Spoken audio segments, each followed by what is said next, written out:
memelihara keamanan dan ketertiban, menegakkan hukum, melindungi, mengayomi, dan melayani masyarakat. Di TPS Sentre, TNI Polri dalam hal pemilu netral.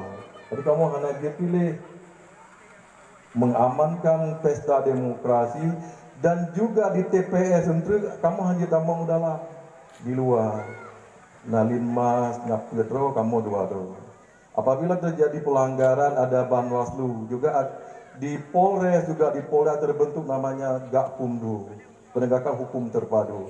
Apalagi disinyalir ada sebuah pelanggaran, menegakkan sebuah aturan tentunya harus dipegang teguh legalitas, sah, resmi, aturan yang mengikat, necesitas, perlukah bertindak demi kepentingan masyarakat, nusa dan bangsa, dan proporsionalitas sesuai dan seimbang. Tam doa mudah-mudahan Aceh dan Indonesia aman dan damai.